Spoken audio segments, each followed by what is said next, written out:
It's first pitch. It's Tuesday. I'm the Prez, Dave Cokin, my regular co-host, joining us, and Drew Martin giving us a cheers with his mug. How are you, Drew? How the baby blues? Cheers. I'm doing good. Happy Tuesday morning to you, Prez. You know, $2 Tuesday. That's Sports Memo and Wager Talk, so make sure to check it out. But happy to be on the show, and hopefully you can find a bunch of winners. What is that cap? What team is that? This is my lucky hat. I've noticed I've done very good on the days I'm wearing it on the show. This is the Florida Marlins. In my opinion, one of the best. Okay. Yeah, one of the best logos in all of sports in my lifetime, anyway. In my opinion, Dave. Good looking hat. Thank you. Terrible team hat. Okay, well, it seems like you guys have taken over the show, so I'm just going to go and eat. Okay. Drew, I think that logo is ridiculous. I've always have. I don't understand why you would think it's good. But that's okay. You know, to each his own. Some like them fat, some like them skinny, some like them tall, some like them short.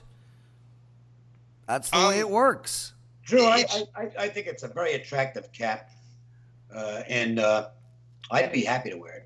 Well, more importantly, Drew, I think you're a very attractive man, and I would be happy to change faces and ages with you. Oh, well, I'd be happy to change bank accounts with you, Prez, so I'm sure we can work something out.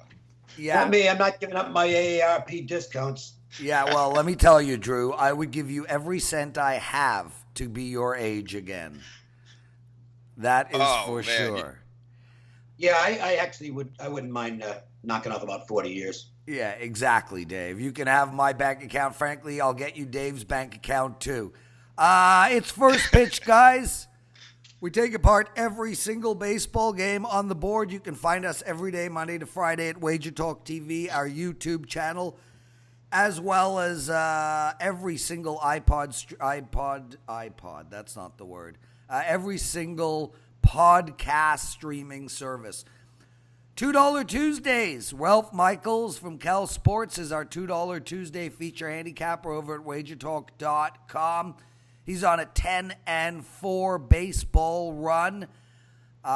He's been rolling all year in baseball, and today is the $2 Tuesday. If you buy him, you also get a coupon code for half price off of our second featured handicapper. What's going on over at Sports Memo, Mr. Martin?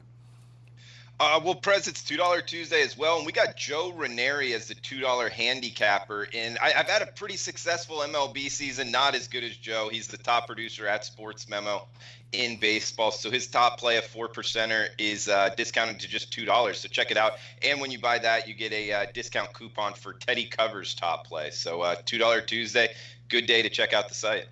I don't have any discounts, but I won the top play again yesterday.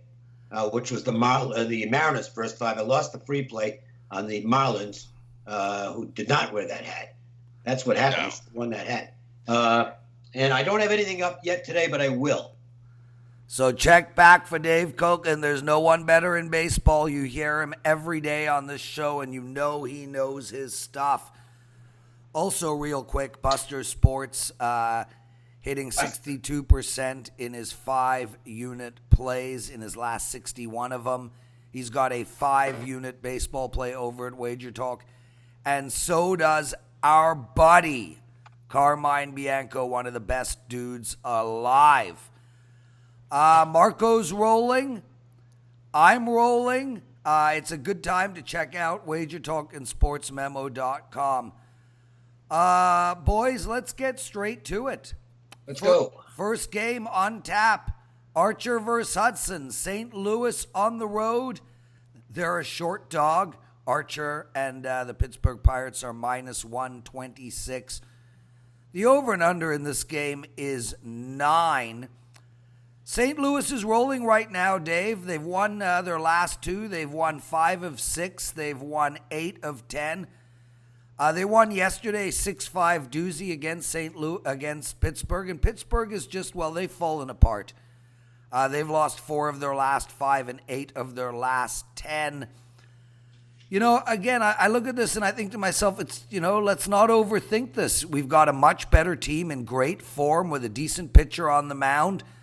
I like St. Louis here at the small and I'm getting a little bit of money. Dave?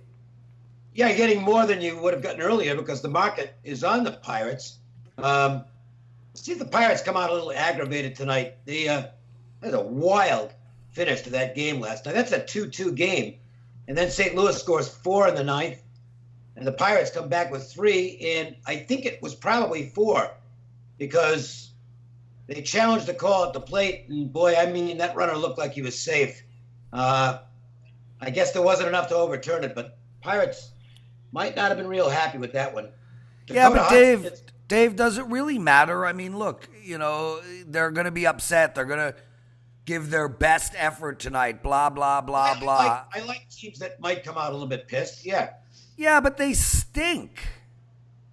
Well, they're only 7 games under 500, so stink is a strong word. Here's the thing. The Pirates are streaky because they've had some runs this year where their offense really takes off, and they get a little pitching, and they can be dangerous. At the same time, they're not real good. The Cardinals, I mean, they are playing well right now, but we're 100 games in, and they got a 520.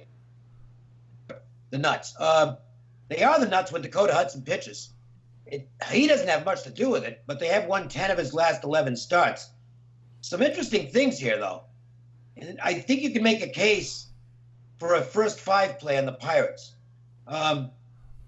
Hudson follows the opposite pattern of most pitchers.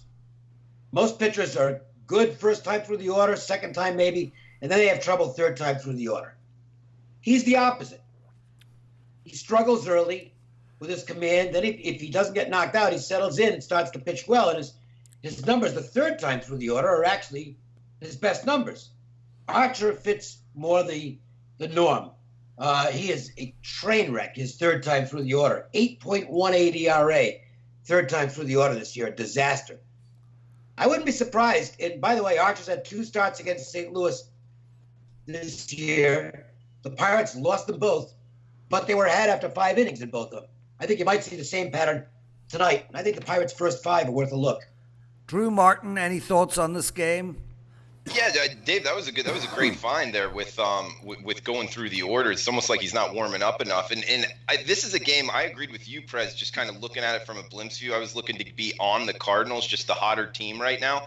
But when I broke it down a little bit more, looking at Dakota Hudson, just a 24-year-old guy, his last 3 starts, 5 innings, 6 innings, 5 innings for Cincinnati, Arizona, and San Francisco.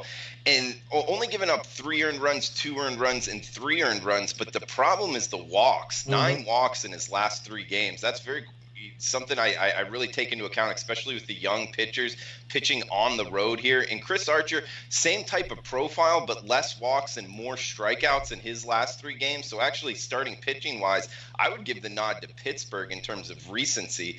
And both pins, I guess you could give a slight advantage to Pittsburgh recently, but overall, I think they're about even. Both lineups actually slightly below, fairly cold right now. So after everything, I kind of lean Pittsburgh here because we can get them at a short price. And I agree with Dave. First 5 might be worth a look. Drew, before we get into the next game, while Dave's talking, take a look at what Andrew McGinnis is doing in Canadian football. Let us know, and let's give out a huge promo for that because I know we started the season just on fire, and a lot of the listeners are into baseball, but, one thing is more important than baseball or your love for any particular sport, and that's your love for money. Yeah. So let's get out a nice promo for Andrew McGinnis's Canadian football.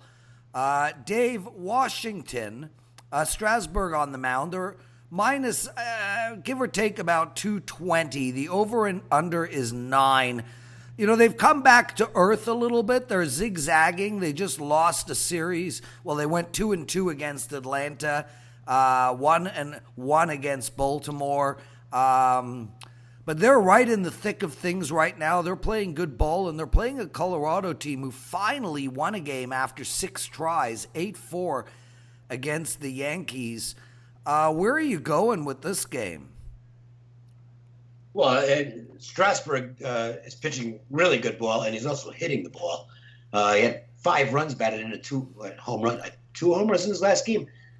I know he had 5 runs batted in, and he hit a home run. It's a huge edge for Strasburg against Lambert. So the price is justified here, 220, 230. I wouldn't consider the dog. Yeah, I kind of lean on the under in this game, but it's not going to get my money. Drew, what are you doing? I mean, Colorado Lambert, 22 years old. I just think that he gives up the long ball a little too much, and starting pitching wise, Strasburg's just too much. So I didn't spend too much on this. But Colorado has been outside of Colorado for quite a while right now, which makes me look to kind of bet them a little bit more than just leaving Colorado. But still, it's not enough. I passed. Pass for Drew, pass for me, pass for Dave. San Diego on the road playing the New York Mets. Well, San Diego short favorite, minus around 132. The over and under is 8.5 in this game. You've got Vargas versus Paddock. It's going to be very interesting, slightly off topic, to see what the New York Mets do over the next little while. I mean, is Syndergaard going to go? Is Wheeler going to go? This team needs to retool. But today they're all together, and they're playing a San Diego team that's in the dumps. They've lost 3 of their last 4 games, 7 of their last 9. And the New York Mets, although they've lost 3 of their last 4, they have won 5 of 8, and they are playing better. Tough loss in their last game against San Fran, 3-2. Dave, what are you doing in this one? Nothing. I like Paddock, but Vargas, I know he throws junk, but he throws it well at home. His average game score at home is 58 this year. That's really good. So he uses the confines, or I phrased that wrong, but he makes the ballpark work for him, and he can be tricky. I wouldn't lay this much. I think the Padres win, but it's not a game that I would consider laying 135 in or thereabouts. Value, probably a little bit with the Mets, but I don't, unless the team's getting a big price, I'm only going for value when I think the team is going to win the game, and I just can't back the Mets. No, listen, I agree. It's tough to play on the Mets, but in the same regard, you're getting a home team that's a dog, and they're playing a San Diego team that just can't seem to get their act together right now. To me, it's the Mets or pass. Drew? Prez, since I've actually broke this game down and bet it, I bet the Pods minus 129. It's kind of been bought up. Just take that into account. But, I mean, the starting pitching-wise, I give an advantage here to San Diego. Paddock, 22 Ks, just 3 walks in his last 3 starts, 1 walk in each start. Love that. Padres also 104 weighted runs created plus number against lefties, slightly above average. Jason Vargas, 9 earned runs in his last 9 innings pitched, only 5 Ks, kind of a question there. But Dave did bring up some good points of he pitches better at home. And at this price, it's starting to get a little out of hand. But I did bet on the Padres for a small bet at a little bit shorter of a price. He's Drew Martin. I'm the Prez. Dave Cokin with us. You're watching First Pitch. It's $2 Tuesdays over at wagertalk.com. Ralph Michaels from Cal Sports is our feature handicapper. He's on a 10-4 run. You get his baseball play tonight for $2. And Joe Ranieri is the $2 Tuesday over at Sports Memo. Drew, did you check up on Andrew McGinnis's Canadian football?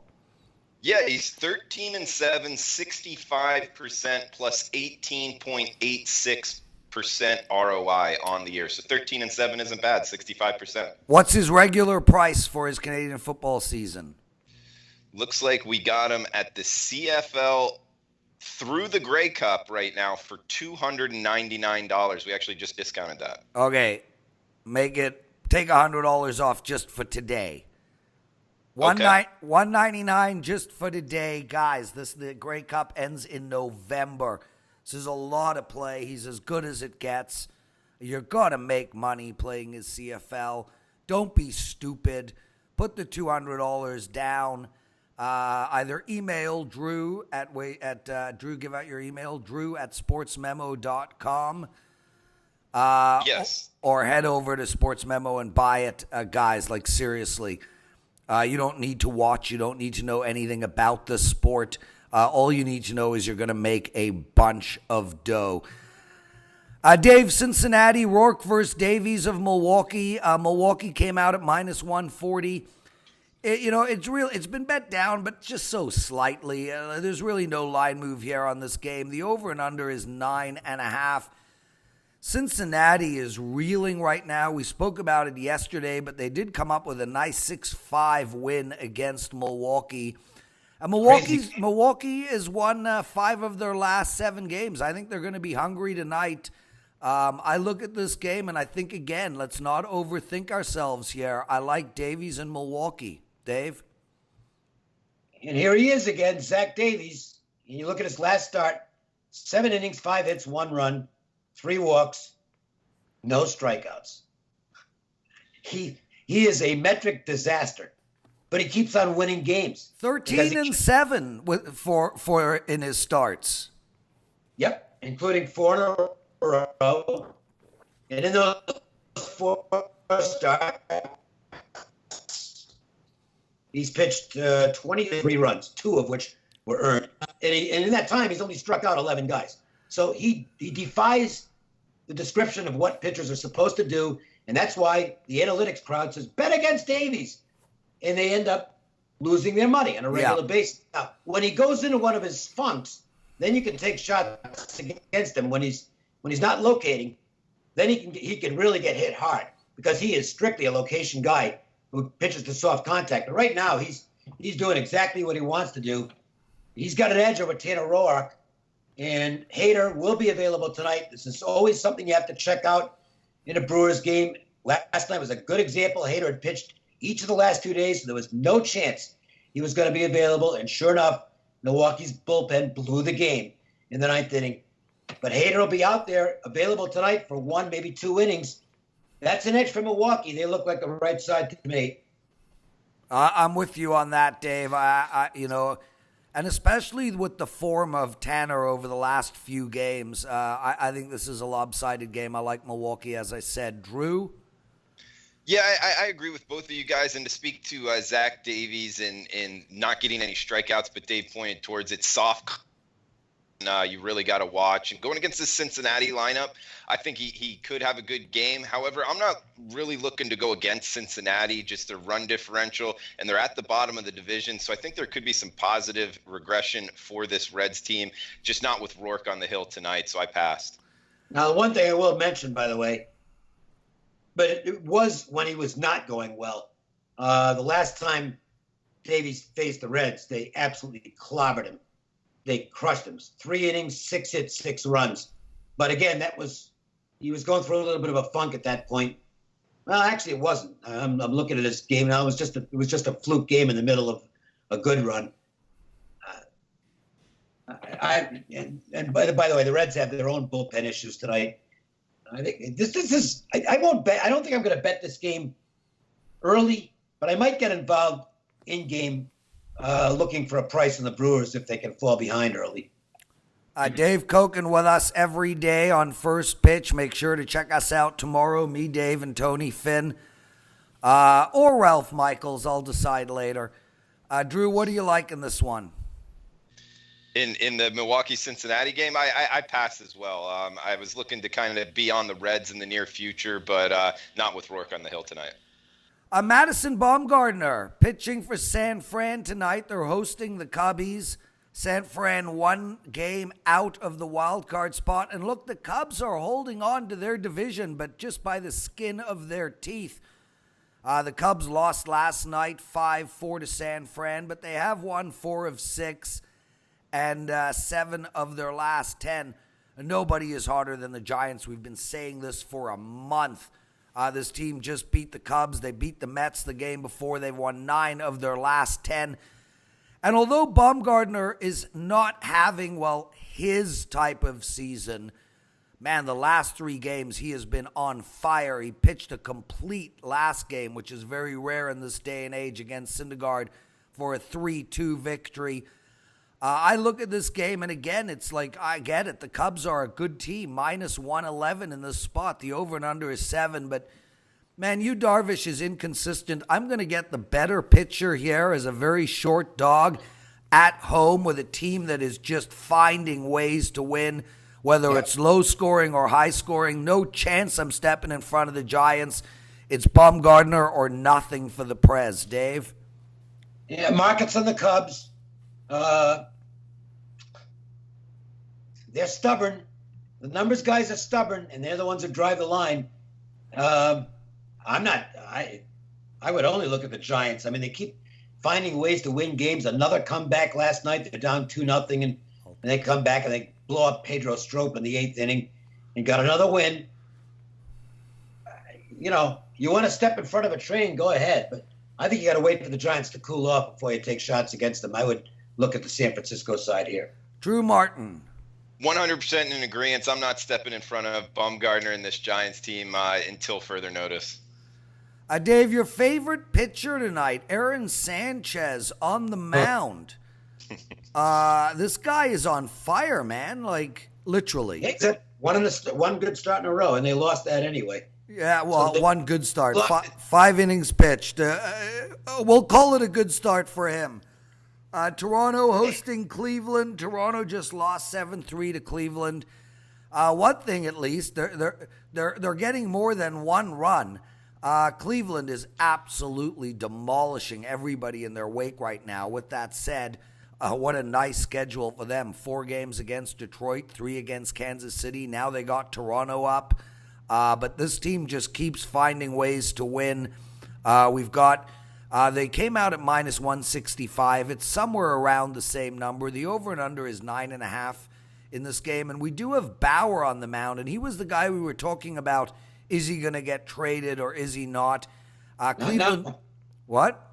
Not now. No, I was just going to say Cleveland finds themselves in the exact same position that San Francisco finds themselves in. And they're also closing in for that division lead. Bottom line here for me, Dave, is I like the over in this game, 9.5. I think we are seeing Toronto's bats hit a little better, and we know for sure that Cleveland's going to get to Sanchez. Where are you going? This is an easy one in terms of making a decision. It's whether you want to lay the price or not. But the Indians are 7-1 in Bauer's last 8 starts. He's hot. And the Blue Jays 0-11 in Sanchez's last 11 starts. So who do you think you should put your money on there? Drew? Yeah, I agree with Dave, and it's just a little too pricey here for the away team north of the border. So this is a game I passed on as well. Boston Red Sox against Tampa Bay. Boston just won 9-4. They're zigzagging right now. Boston, they just can't seem to get on a run. We spoke about that yesterday. Tampa Bay is on a run, though. They're running backwards. They lost last night. They've lost 6 of their last 7 games. They're really struggling right now. They're holding on to the first wild card spot, but just barely. We got Sale on the mound at 167 and over and under of 7.5. I'm outright passing on this game. I got no opinion whatsoever. I hand it to you, Dave. So if you put tape over the names of the pitchers and just look at all the data, they're even. Chris Sale and Yanni Chirinos are basically even in their performance this year. Game scores are roughly the same. Hard hit percentages are roughly the same. Neither one is winning, by the way. Red Sox are 7-13. Sale starts, and the Rays, despite the fact he's pitched well, the Rays are 1-6 in Chirinos' last 7 starts. But the value here is with Tampa. I mean, the Sale is getting priced, and the Red Sox are still getting priced like it's 2018, and it's just not. Why would a team they're a game behind Tampa in the standings? Again, if you put the tape over the pitchers' names, it's pick 'em, and yet Boston's 165. I mean, the value here is with the Rays. Yeah, and Dave, I mean, I think honestly, when you look at it, the value is literally on any team playing Boston for a few, for exactly the reasons you said. This Boston team is being priced based on last year's numbers. They really haven't gone on a run at all. They're up by they're 9 games over 500, and yet they're down 18 units for their customers. But interestingly enough, they're playing to the over all the time, 58 overs to 40 unders. I'm passing on this game, but I agree with you. I mean, just play against Boston and you're going to make money. And if you listen to our preview show at the beginning of the baseball season, we actually told you guys to play against Boston. Drew, what are you doing here?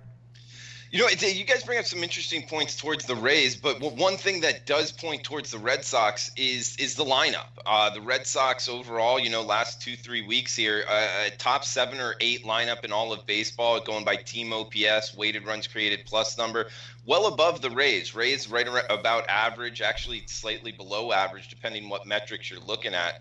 So I do agree with Dave, just taking the names away from the pitchers in similar profiles. But lineup-wise, I would give an advantage towards the Red Sox. So it's something that will keep me off of betting the Rays, that's for sure. And I think that you have a good point, Prez, in looking towards the over here in the Red Sox games in the near future. Yeah, and it's a soft number today. New York Yankees, they've lost 2 in a row. They just lost to Minnesota 8-6, doozy of a game, but they have won 5 of their last 7. Minnesota has won 2 in a row, but their last 10 games have been middling at best. We've got Gibson versus Jermaine on the mound tonight. We could be looking right here at the AL Championship, but I mean, there's, Oakland and Houston and some other teams are going to have a say in that. The Yankees came out at minus 120, Dave. There is a minus 130 on the board, but it has stayed pretty accurate to that opening line. It is 10 as an over and under. What are you doing? This is a toss-up. Good win for the Twins last night. Good win in terms of winning the game and also psychologically holding on to beat the Yankees because they have a history of blowing leads against the Yankees. There's not much to choose with Herman and Gibson. Herman's been fabulous at home, not as good on the road. But, the Yankees are still 12-3 when he pitches. But very quietly, Kyle Gibson, he's winning a lot of games for Minnesota. They're 16-6 in his last 22 starts. That goes back to last year. So this guy's been a steady winning pitcher for Minnesota. Good numbers at home. Confident Twins team right now. I think the game's a flat toss-up. So, to me, a little bit of value on the Minnesota side. Not enough to play it, but I would lean that way. I agree with you on that. The only problem for me is, how many times have the Yankees lost 3 in a row? Drew, where are you going? Yeah, they don't lose 3 in a row very often. And at this price, if you made me bet it, I would be on the Twins. Like Dave said, I do like Gibson. He's put together pretty sleeper, pretty quietly here. Had a great couple months here. So I'm looking to bet on Gibson when possible. And a plus price, it makes me lean towards the Twins. It's just tough going against the Yankees, depending if you want to go off the closing number, the opening number, whatnot. A top 3 in baseball, a team in baseball overall in profitability. So it's always tough to step in front of the Yankees. Quick note, by the way, Herman on the road, 3rd time through the order. His ERA is mid-7. Wow. Gibson, 3rd time through the order at home. His ERA is almost 9. So if you're considering a total, better keep it first 5 if you're looking at the under. Dave Cokin, Drew Martin with us on First Pitch. Drew, we're not going to give out a coupon code for Andrew McGinnis. We'll just change the price for one day. It's $199 for his entire Canadian football season. Guys, head over to Sports Memo and check that out. Speaking of on fire, Houston, 6 wins in a row, a beautiful win last night, an absolute demolishing of Oakland, 11-1. And Oakland is rolling. They have lost their last 2 games, a tough loss against Minnesota and then an 11-1 dropping to Houston, but they have won 7 of their last 10. Houston is minus 155. The over and under is 9.5. To me, it's Houston or nothing, Dave. Yeah, I don't disagree with that at all. Wade Miley's a win machine. Astros are 26 he's 26-10. His team is 26-10 his last 36 starts, and boy has he been good at home. On the game score scale, he's had 10 starts at home. 9 of them have been in the 60s. That is really good. So there's no chance I'm going against Miley here. You're gonna have to pay the price. I mean, it's a big price against a quality Oakland team, and Mike Myers has been pretty good. But Miley is a guy I do not go against at home at all. Well, there you go, Dave, with more insight. Drew Martin. Yeah, I mean, side-wise, I like Houston here, but guys, I like the total. I mean, to give Miley, he has performed well at home, but going against this Oakland lineup, number 3 in baseball versus lefties, weighted runs created plus number of over 120 here. So done very good against lefties. They're facing a lefty in a hitter's ballpark. And Friars, he's been good, yes, but I don't like his profile here in hitters' ballparks in Houston going against this lineup. So I just think this total, single digits here, 9.5. I like the over. Texas, Martin versus Seattle, Malone. I'm sure I pronounced that incorrect. Correct, Malone. Woohoo! Seattle minus 125. The line hasn't moved. The over and under is 9.5 here. Seattle, just a disaster, 41-62 on the season. Texas, playoffs are slipping for them. And they have lost 8 games in a row, including a 7-3 loss to Seattle. I mean, Seattle's lost 8 of their last 10. Jesus, I mean, we need a winner in this game. These two teams are just a disaster, Dave. Don't ask me. I got my money out of the Mariners last night. That's enough. I'm not going back to that well. Texas will start Martin. He's going to be an opener. I think Payanos, a rookie, will probably be the primary reliever. Looks like Malone will start for Seattle. They've been opening for him, so you might want to keep an eye on that. They might go to Caracidi or something to open the game. You never know what Seattle's going to do. Pass. No interest.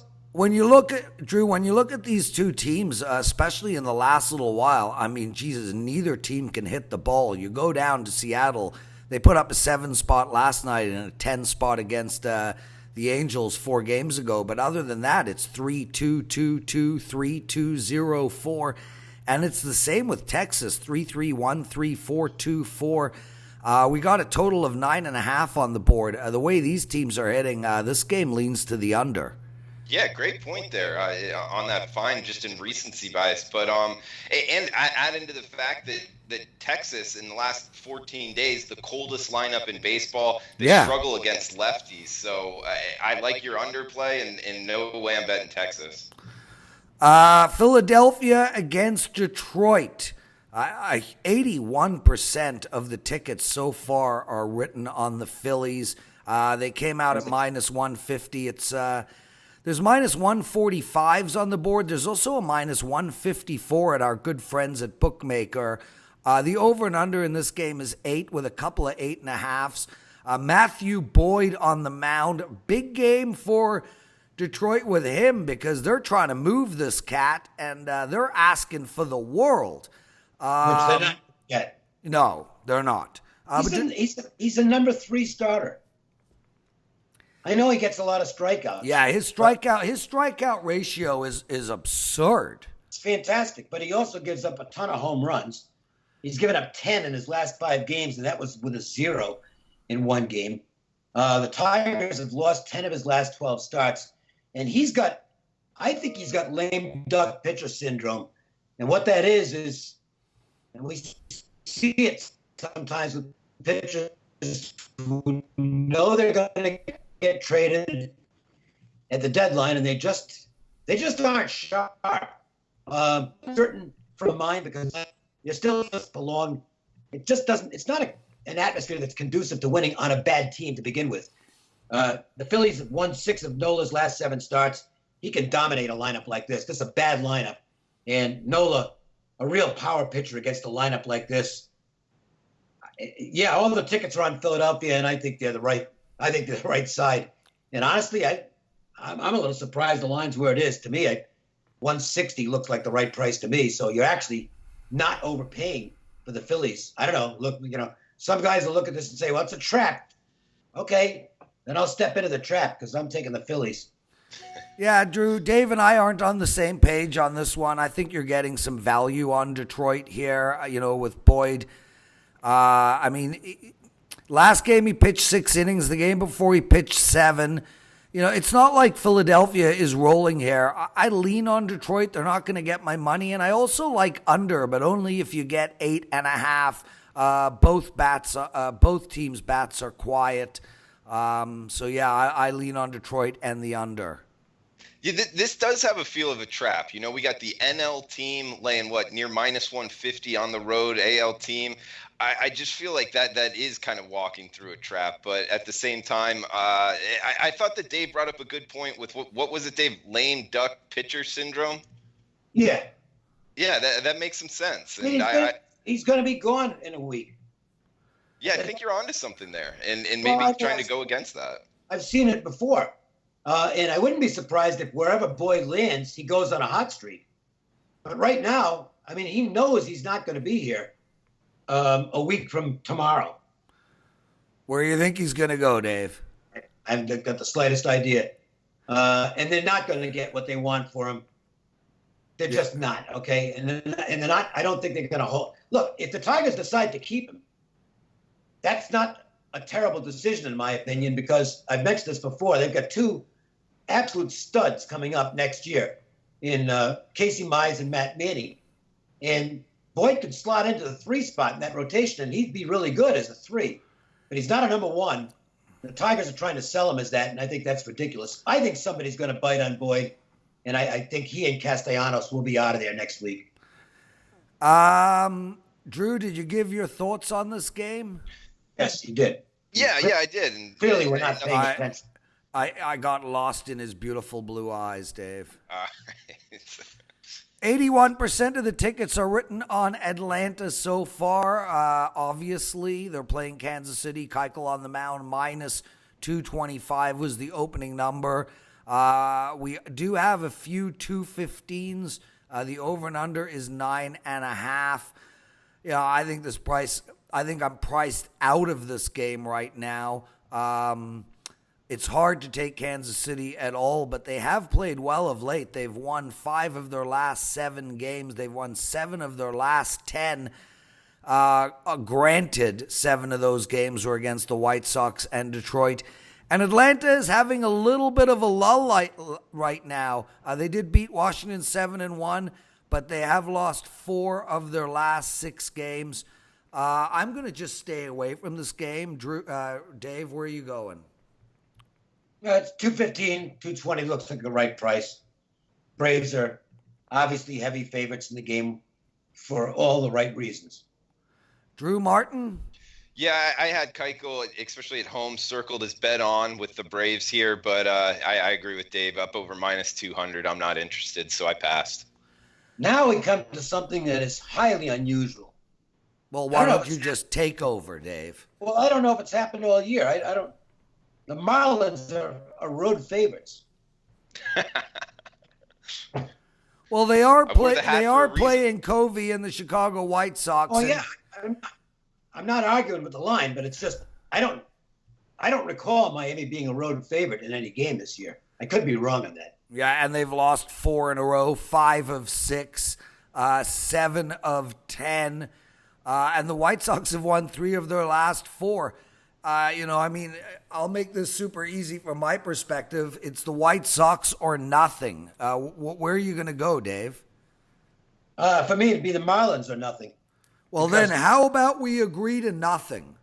That's what it's going to end up. I'm not laying a price with the Marlins on the road. I'm just not going to do it. But Caleb Smith has a considerable edge over Dylan Covey on the mound. Covey's terrible. I mean, it's just these numbers. God, they're wrong. Since he's had 41 major league starts. His team's 11-30 in those games. So you want to bet the White Sox? Good luck. I'm betting nothing. Drew Martin. And I'm not laying a price with the Marlins on the road. They can't hit. So talk to me, Drew. I'm going to lay a price with the Marlins on the road. I wore the hat for a reason. And yeah, the Marlins lineup sucks. Although outside of Cooper is one of the top bats in the National League here of recent. And Dave touched on it. We got Caleb Smith on the hill versus Dylan Covey. Dylan Covey, short outing since he's returned. 8 earned runs in only 3.1 innings pitched since coming back. Going against Caleb Smith, which he has been touched up a couple times, but in his last 10 starts, 8 of them, he's only given up 2 or 3 earned runs. So I think that there's a high percentage here that he can go, 6 innings, give up 2, 3 earned. And I believe in the Marlins lineup to at least perform at that ratio, if not more. Last 14 days, both lineups, 82 weighted runs created plus number. So it's very bad overall, the 2 lineups. And I would give the bullpen advantage to the Marlins.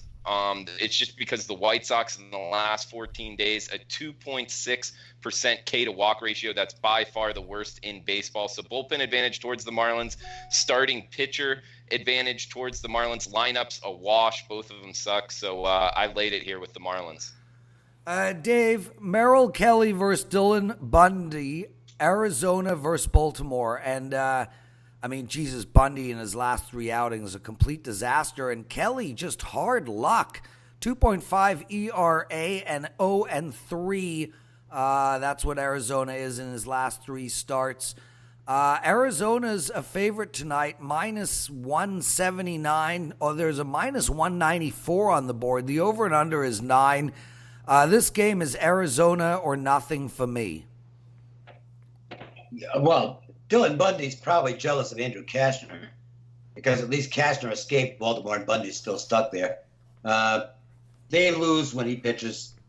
I think it's 14-35 the last 2 years. Wow.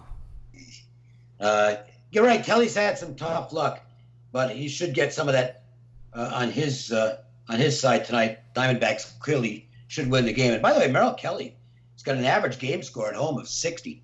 So he's actually pitched really well in this park. Drew, any thoughts on this game? Just that record that Dave pointed out, 14-35, that's crazy. Not trying to step in front of that. And just the price point over minus 180 now on Arizona. I agree with the market here. I think Arizona rolls. Battle of LA tonight. We're going to be saying that a few times in the basketball season. The Angels have won their last 2, both against Seattle. They've won 7 of their last 10. The Dodgers just keep chucking along, 9-0, 10-6, 2-1 sweep of Miami. We've seen the Angels come back down to earth following the tragedy. The Dodgers with Maeda on the mound, what a great pitcher. Minus 195 was the line, but David has been bet down.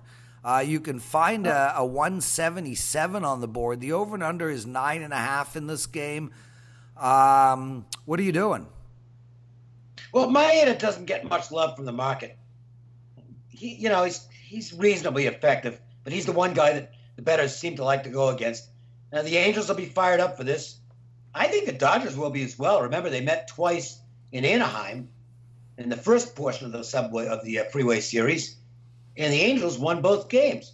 So the Dodgers should be ready for this. Felix Pena, not a guy who inspires confidence. They're now moving him back into a starting role. He had been following an opener, but it looks like the Angels have gotten rid of the opener. And in fact, it looks up and down the board like the opener is dying a quick death among most major league teams who have kind of given up on it. I think the Dodgers win, but $1.75, $1.80 is a little too pricey for me. The Angels capable of hanging in and maybe pulling the upset, just not going to get any money from me. Mr. Drew Martin. Yeah, Pena, he's kind of struggled here, and minus 180-ish here on the Dodgers, I think is about right. Arguably the best team in baseball, hot right now. That lineup, I think, puts up a bunch of crooked numbers tonight. It's just a matter of if you want to lay minus 180. If you made me bet it, I would, but I don't have to bet it, so I'll likely stay away, Prez. Actually, you do. You have to bet it. Yeah, we're making you, Then Drew. I would lay the minus 177 here. Okay. Looks like low number. There you go. Guys, Keep the money, and you don't get to keep the money if you win. Prez and I get it. Yeah, that's the best bet I'll ever make. I like it. Okay, boys, show is over. Thanks so much for joining us. Listeners, keep commenting. I read them all. I like a lot. I comment on a lot. Don't forget, it's $2 Tuesday over at SportsMemo and WagerTalk.com. We've got a lot of really hot handicappers at both websites, led by Marco and myself right now. Dave Cokin just been consistently winning for months now, and he'll have a play up at WagerTalk.com. And a free play. We will also have a free play up. Yeah, check that out on our free play page. And Andrew McGinnis's Canadian football, $199 till the end of the Grey Cup, just for today only. Boys, Prez out. Peace, guys. See you, Dave. See you, Prez. See you guys.